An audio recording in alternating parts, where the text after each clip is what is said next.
Assalamualaikum dan salam sejahtera. Anda bersama saya Nazri Kaha untuk agenda awani malam ini sekali lagi. Dan malam ini kita akan menumpukan isu situasi terkini COVID-19 di negeri Selangor dan susulan daripada arahan ataupun pengumuman pihak kerajaan bahawa beberapa mukim di daerah ataupun kawasan-kawasan yang ditentukan di Negeri Selangor dikenakan perintah pergerakan kawalan diperketatkan ataupun PKPD, iaitu sebanyak 8 daerah dan banyak sekali mukim-mukim yang terlibat.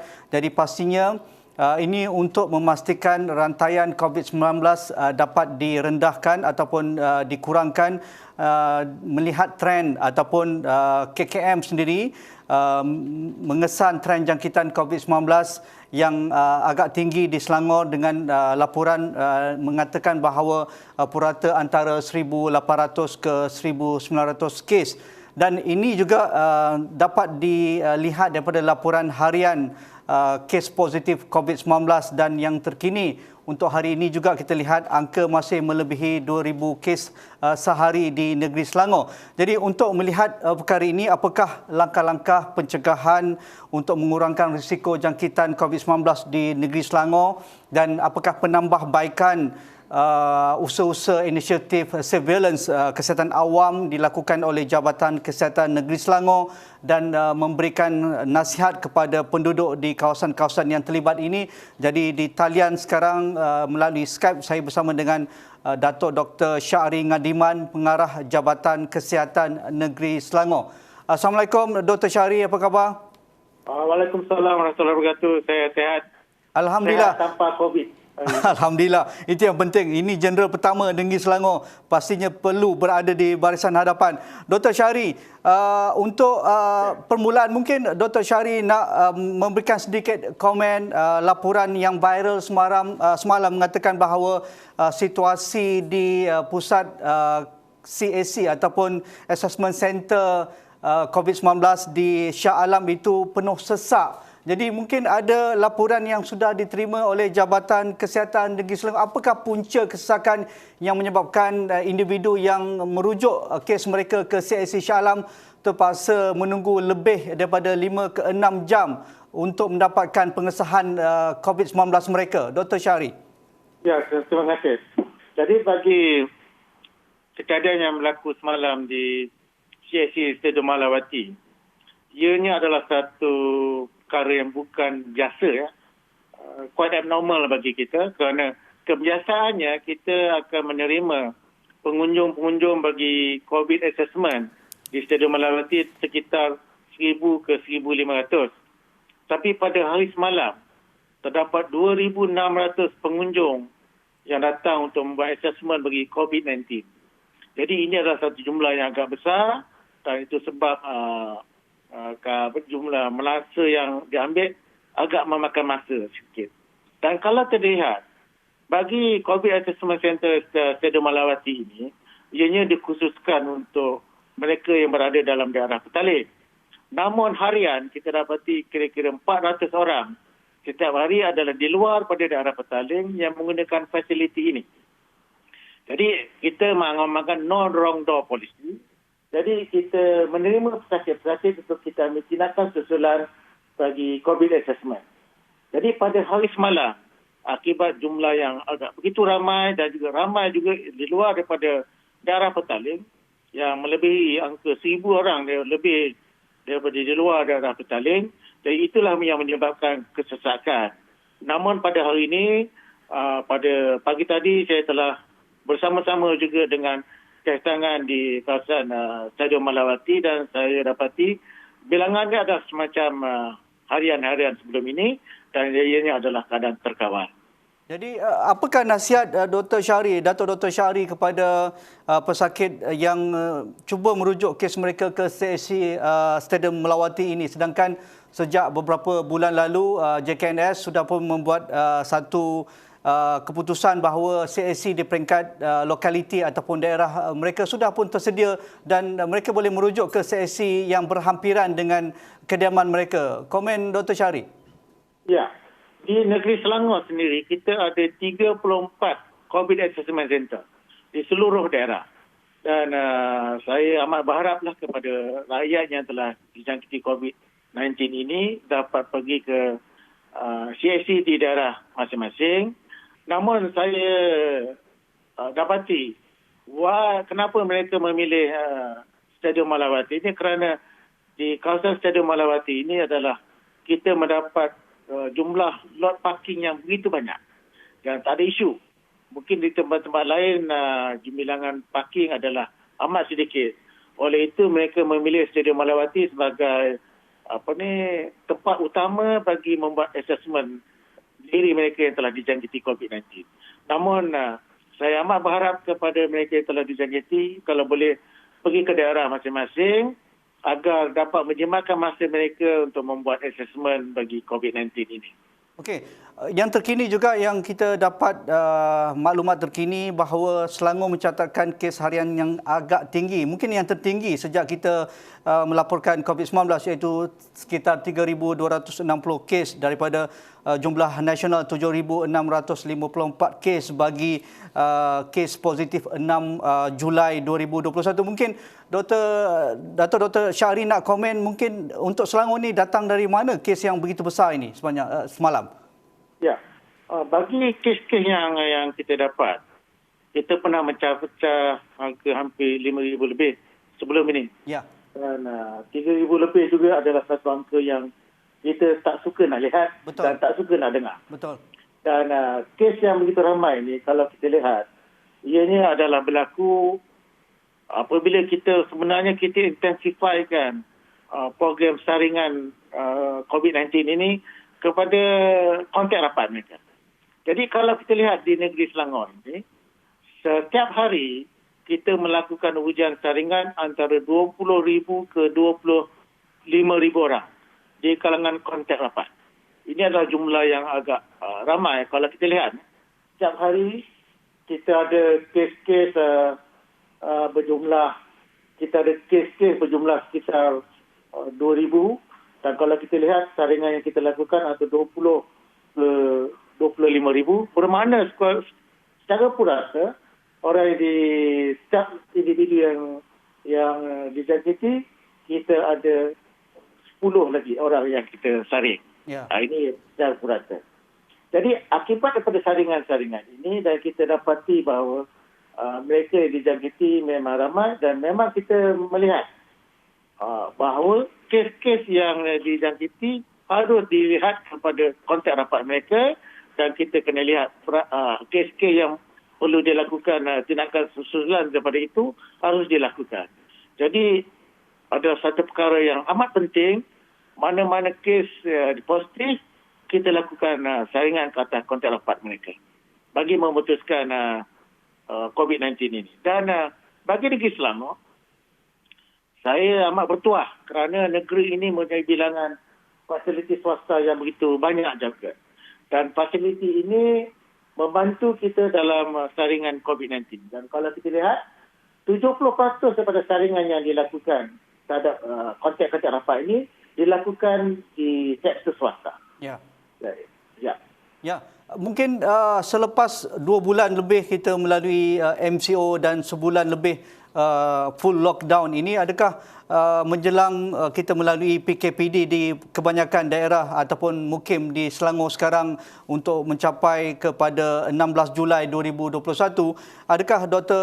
Syahri melihat ada trend-trend penurunan selepas kita melakukan lebih banyak ujian saringan dan juga penutupan lebih banyak premis-premis komersial, tempat kerja, tapak bena dalam masa sebulan ini? Jadi adakah senario itu akan kita lihat penurunan kes dan juga penurunan untuk rujukan ke ward ICU dan juga penerima ventilator dan sebagainya, Dr. Syahri? Kalau kita lihat, semasa dalam PKPD ini, kita intensify lagi screening. Dan dalam keadaan sekarang, dalam PKPD khususnya di 5 tempat utama, dan kita tambah lagi dengan 10 lagi tempat-tempat yang perlu diberikan penumpuan utama di negeri Selangor. Sebenarnya dalam tempoh PKPD ini kita akan dapat lonjakan kes kerana kita intensify screening. kita akan dapat lonjakan kes dalam tempoh 2 minggu ini. Dan selepas tu, sebab kenapa lonjakan kes? Kerana kes-kes yang tersebar melalui kontak rapat ni telah berlaku. Ya. Dan apa yang berlaku sekarang, kita menyaring mereka dan kita kenal pasti siapa telah dijangkiti. InsyaAllah selepas tempoh 2 minggu ini, barulah kita nampak sedikit penurunan. Dan sekiranya penurunan ini akan diturunkan lagi, 2 minggu lagi selepas tu, barulah kita nampak impak kepada penurunan tersebut. Jadi dalam tempoh sekarang, kalau kita lihat, even pada hari ini, 3,200, bilangannya agak tinggi. Contoh, saya ambil contoh bagi mentari kod yang di mana kita lakukan PKPD di sana. Ya. Kita melakukan saringan. Pertamanya kita melakukan saringan kepada 9,045 orang.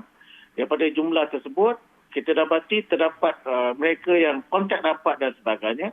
Kenapa? Kita harus memperhalusi macam mana kontak screening yang akan kita lakukan.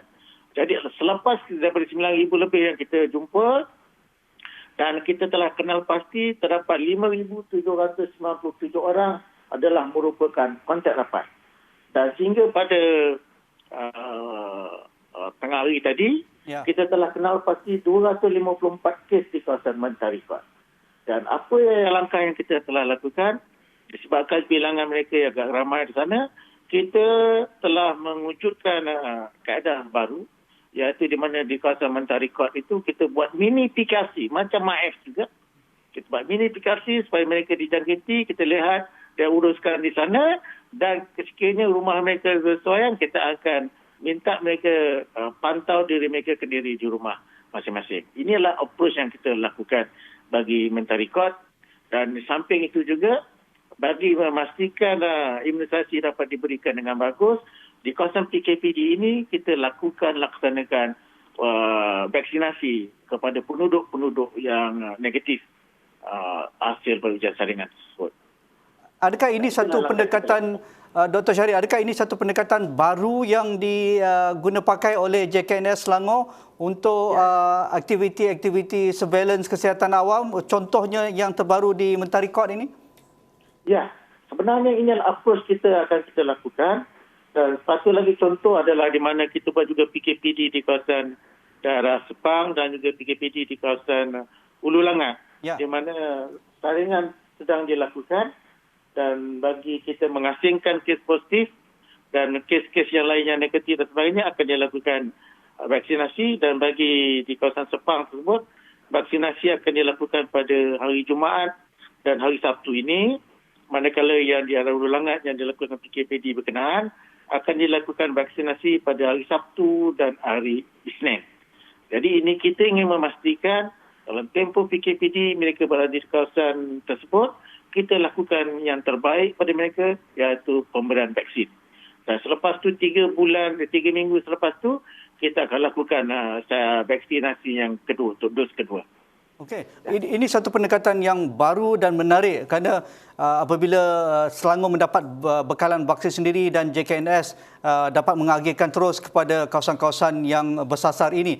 Okey, bagi kita faham lagi Dr. Syahri, Dr. Syahri, dari kes-kes yang dilaporkan COVID-19 di negeri Selangor, adakah ini berpunca daripada kes sporadik ataupun sporadik ini berpunca daripada kes-kes kluster yang sedia ada yang dilaporkan kepada JKNS? Kalau kita lihat dalam data surveillance di negeri Selangor, kita dapati 80% kes-kes kita adalah berkaitan dengan yang berada dalam kluster. Kes-kes yang kita kategorikan dalam kluster-kluster tertentu, 80% kes-kes adalah berkaitan apa dengan kluster-kluster kilang. Ini dan kita telah memang agak lama kita lihat. Why kita klusterkan itu? Mungkin bukan kluster kilang ni bukan hanya pekerja kilang tu saja. Ya. Contohnya pekerja kilang tu balik ke rumah dan merebakkan kepada ahli keluarga dan lain-lain. Jadi second generation dia pun berkaitan juga dengan kluster kilang tersebut. Inilah yang saya katakan tentang 80% kes-kes kluster terdapat kluster kilang. Manakala ada juga terdapat kes-kes lain, saya tak katakan mereka sporadik. Saya katakan unlinked cases. Unlinked cases di mana kita tak dapat nak identify kes ni ada tak link dan sebagainya dengan kes-kes lain, kita tak boleh. Jadi ia berada di beberapa tempat, mengata-kata tempat, yang ini kita tak boleh link kan. Mungkin mereka berada kontak dengan di pasar ke, di supermarket ke, ataupun di tempat awam lain, kita tak tahu. Kerana kita tak boleh linkkan kes-kes berkenaan.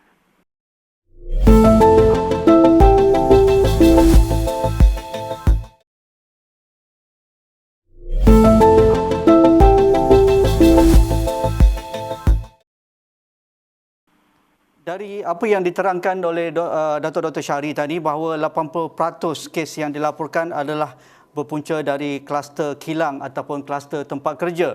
Jadi ini juga menjadi persoalan besar. Mengapa kes di Negeri Selangor masih tinggi sejak sudah pun kita melalui 6 bulan tahun 2021.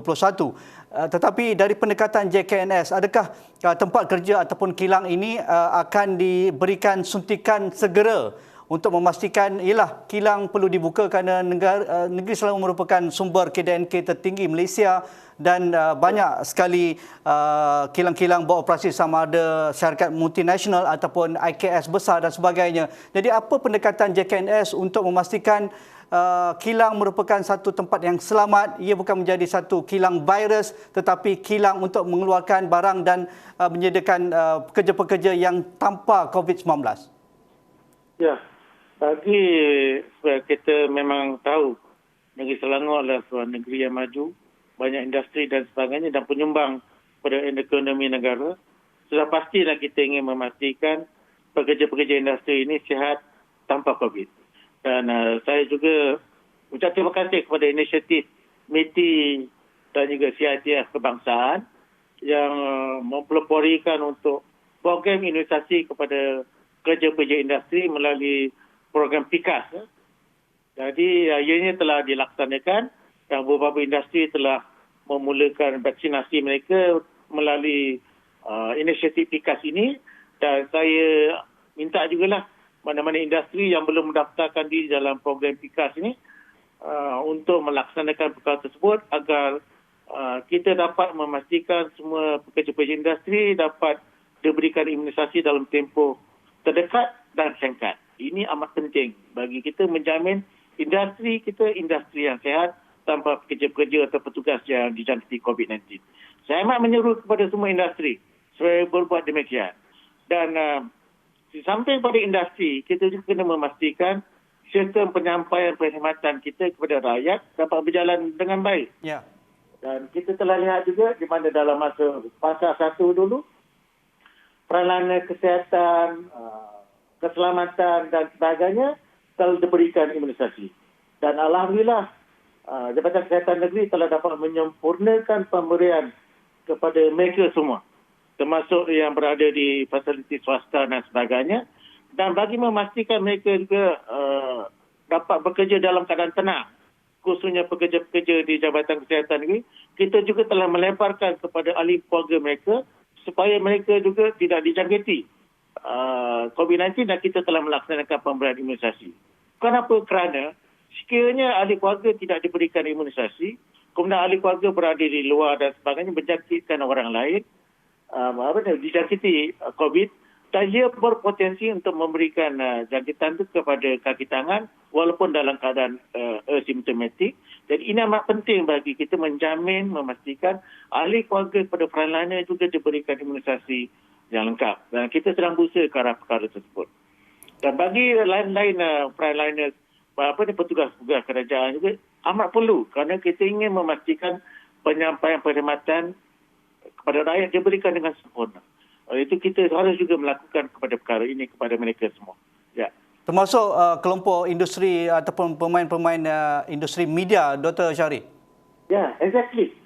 Kerana bagi saya,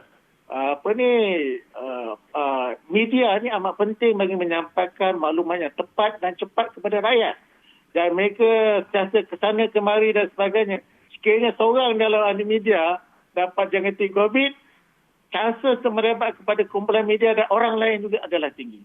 Dan saya memang membuat komitmen memastikan petugas-petugas media juga diberikan imunisasi dalam tempoh terdekat. Okey, terima kasih.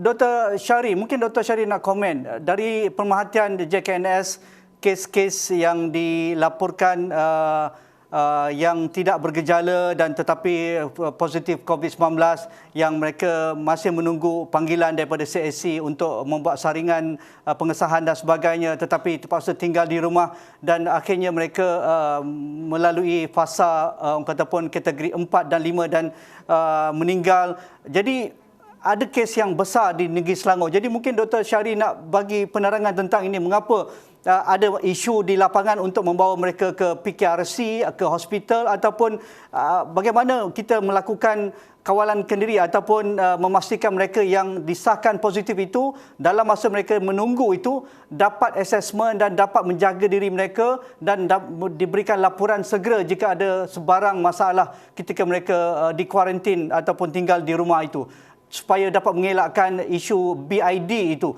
Kes itu agak tinggi di negeri Selangor. Bagi kes-kes yang telah dikenal pasti dijangkiti COVID, sebenarnya apa yang kita lakukan adalah kita menggalakkan semua, nak memastikan semua mereka yang telah dijangkiti COVID datang ke COVID Assessment Center di mana-mana yang ada dalam negeri Selangor. Sebenarnya begini ya, contohnya apabila seorang kes tu pergi kepada membuat ujian saringan. Semua tempat-tempat yang membuat ujian saringan kita telah memaklumkan. Sekiranya ujian dah keluar, keputusan dah tahu, sila bawa slip keputusan itu ke COVID Assessment Center. Itu sebab kita dapati memang gitu. Itu yang kita laksanakan. Sekiranya mereka didapati positif, sila pergi ke COVID Assessment Center tanpa kelengahan apabila dibuka. Itu yang kita kena buat. Kenapa kita buat begitu? Kerana kita ingin buat assessment, adakah pesakit ini dalam fasa asymptomatik walaupun dia rasa dia tak ada tanda-tanda penyakit. Tetapi kita boleh lihat pulse oximeter, oksigen mereka dah berkurangan. Betul. Dalam keadaan hypoxia. Ini perlu dirujukkan terus segera. Jadi itu dah amat penting bagi mereka yang telah dijangkiti, pergi ke COVID Assessment Center. Penting, nombor satu.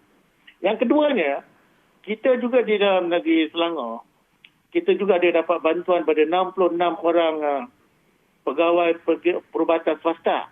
Di mana 66 pegawai perubatan swasta ini juga telah diberikan penurunan kuasa untuk membuat COVID assessment dan juga home surveillance order. Ya, jadi menarik. Mereka yang telah dijangkiti COVID-19 ini boleh pergi, ada 66 klinik swasta ini yang boleh melakukan juga macam mana di COVID Assessment Center yang ada, dan mereka boleh buat assessment kepada pesakit dan seterusnya merujukkan adakah pesakit ini sekiranya sesuai berada di rumah, dia boleh dibuat kuarantin di rumah dan dipakaikan gelang. Sekiranya pesakit ini dibuat assessment, perlu dirujuk. Mereka akan hubungi pada Jabatan Kesihatan Negeri untuk mendapatkan perkhidmatan kenderaan ambulans untuk dihantar ke sama ada MAS ataupun hospital-hospital yang berkaitan. Jadi saya perlu diperjelaskan lagi, semua mereka yang dijangkiti COVID-19, pihak yang melakukan ujian akan memberikan laporan ujian mereka. Bila mereka dapat laporan ujian tu, segera ke COVID Assessment Center tanpa kelengahan pada besok harinya, atau sekiranya dia dapat pagi, terus datang ke COVID-19 supaya kita boleh buat pemeriksaan, pakaikan home surveillance order dan seterusnya. Jangan tunggu panggilan telefon. Kadang-kadang kita nak tunggu panggilan telefon, telefon kami engage dan sebagainya. Terus saja ke COVID Assessment Center. Manakala bagi mereka yang dijangkiti COVID-19 ini, macam mana kita melaksanakan konteks pula? Jadi kita melaksanakan konteks dengan cara macam mana? Sekiranya melalui program MySejahtera, program itu akan linkkan kepada kes-kes kepada yang daftar dalam MySejahtera nanti bahawa anda adalah kontak dapat kes. Ya. Akan appear di mana dalam handphone kita yang ada dalam MySejahtera ini, kita akan dapat color dia bertukar kepada color kuning. Menunjukkan kita adalah kontak dapat, dan di dalam situ tertulis sila datang ke mana-mana klinik kesihatan untuk melakukan ujian saringan. Ke mana-mana fasiliti untuk melakukan ujian saringan. Itu satu perkara. Yang keduanya, mereka yang dijangkiti, dia didapati positif ini juga, khususnya di arah Petaling, kita menggunakan Google Form. Mereka isi Google Form semua sekali dengan nama kontak mereka dan nombor telefon sekiranya mereka tahu, dan Jabatan Kesihatan, Pejabat Kesihatan akan bertalik ke blast information tersebut kepada mana-mana kontak supaya dilakukan ujian saringan. Dan perkara yang ketiga adalah mereka yang kenal rapat kontak-kontak mereka boleh memaklumkan kontak-kontak mereka, pergi ke mana-mana klinik kesihatan, mana-mana fasiliti, memaklumkan bahawa dia adalah kontak rapat kepada so and so. Dan lepas itu kita akan daftarkan mereka sebagai kontak rapat dan ujian COVID-19 akan dilakukan. Dan mereka akan dipakai gelang dan sebagainya. Ini adalah konsep kita bagaimana rakyat yang diingati COVID boleh membantu kerajaan, boleh membantu kita semua dalam menangani COVID-19. Khususnya di dalam negeri Selangor. Terima kasih Dato' Dr. Syahri Ngadiman, Pengarah Jabatan Kesihatan Negeri Selangor. Satu perbincangan yang menarik pada malam ini. InsyaAllah kita akan terus berinteraksi ya Dato' Dr. Syahri. Itu saja kita punya perbincangan pada malam ini. Sekian, Assalamualaikum. Kita jumpa lagi.